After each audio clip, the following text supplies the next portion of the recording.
ਬਿਸਮਿਲ੍ਲਾਹਿਰਰਹਿਮਾਨਿਰਰਹੀਮ अस्सलामु अलैकुम जी आया ਨੂੰ ਰੈਕਸ ਕਿਚਨ ਵਿੱਚ ਸਾਰੇ ਦੋਸਤਾਂ ਨੂੰ ਖੁਸ਼ ਆਮਦੀਦ।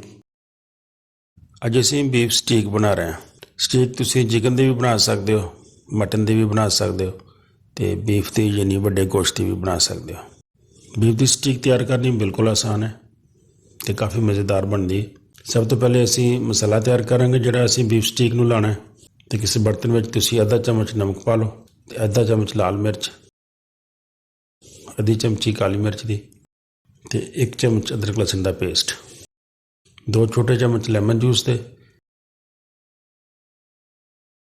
ते तकरीबन 2 चम्मच चिली गार्लिक पेस्ट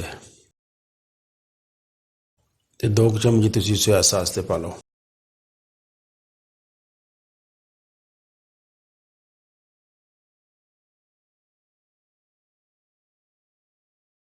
ये सारे मसाले पा के अच्छी तरह मिक्स कर लो।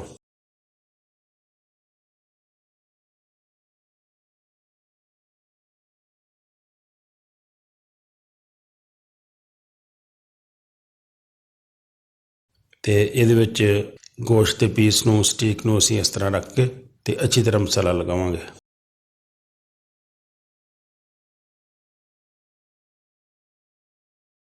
दोनों साइडों ਤੇ ਅੱਛੀ ਤਰ੍ਹਾਂ ਮਲ ਕੇ ਮਸਾਲਾ ਲਗਾ ਦਿਓ ਤੇ ਇਹਨੂੰ 2-3 ਘੰਟੇ ਵਾਸਤੇ ਰੱਖ ਦਿਓ ਤਾਂ ਕਿ ਮਸਾਲਾ ਅੱਛੀ ਤਰ੍ਹਾਂ ਰਚ ਬਸ ਜਾਏ।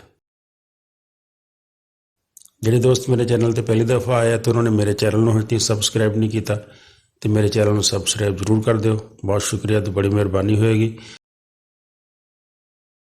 ਹੁਣ ਅਸੀਂ ਇਹਨੂੰ ਗ੍ਰਿਲ ਪੈਨ 'ਚ ਤਿਆਰ ਕਰਦੇ ਤੇ ਮੇਰੇ ਕੋਲ ਇਲੈਕਟ੍ਰਿਕ ਗ੍ਰਿਲ ਪੈਨ ਹੈ। ਸਭ ਤੋਂ ਪਹਿਲੇ ਅਸੀਂ ਇਹਨੂੰ ਥੋੜ੍ਹਾ ਜਿਹਾ ਆਇਲ ਲਗਾ ਲੈਂਦੇ ਹਾਂ ਤੇ ਉਸ ਤੋਂ ਬਾਅਦ ਅਸੀਂ ਇਹਦੇ ਉੱਤੇ ਸਟੀਕ ਨੂੰ ਇਸ ਤਰ੍ਹਾਂ ਰੱਖ ਦਿਆਂਗੇ। ਗ੍ਰਿਲ ਪੈਨ ਨੂੰ ਆਨ ਕਰ ਦਿਓ, ਇਸ ਤਰ੍ਹਾਂ ਇਹਨੂੰ ਬੰਦ ਕਰ ਦਿਓ ਤੇ 10-12 ਮਿੰਟ ਇੰਤਜ਼ਾਰ ਕਰੋ। ਅਸੀਂ ਚੈੱਕ ਕਰਦੇ ਹਾਂ, ਕਾਫੀ ਟਾਈਮ ਹੋ ਗਿਆ। ਮਾਸ਼ਾਅੱਲਾ ਸਾਡੀ ਸਟੀਕ ਬਿਲਕੁਲ ਤਿਆਰ ਹੋ ਗਈ ਹੈ। ਬਹੁਤ ਅੱਛੀ ਤੇ ਬੜੀ ਮਜ਼ੇਦਾਰ ਸਟੀਕ ਬਣੀ ਹੈ। ਇਸੇ ਤਰ੍ਹਾਂ ਹੀ ਇਹਨੂੰ ਗਰਮ ਸਰਵ ਕਰੋ। ਮੇਰੀ ਵੀਡੀਓ ਅੱਛੀ ਲੱਗੀ ਹੋਵੇ ਤੇ ਵੀਡੀਓ ਨੂੰ ਜ਼ਰੂਰ ਲਾਈਕ ਕਰੋ ਤੇ ਨਾਲੇ ਦੋਸਤਾਂ ਨਾਲ ਜ਼ਰੂਰ ਸ਼ੇਅਰ ਕਰ ਦਿਓ। ਵੀਡੀਓ ਪੂਰੀ ਦੇਖਣ ਦਾ ਬਹੁਤ ਸ਼ੁਕਰੀਆ। अस्सलाम वालेकुम।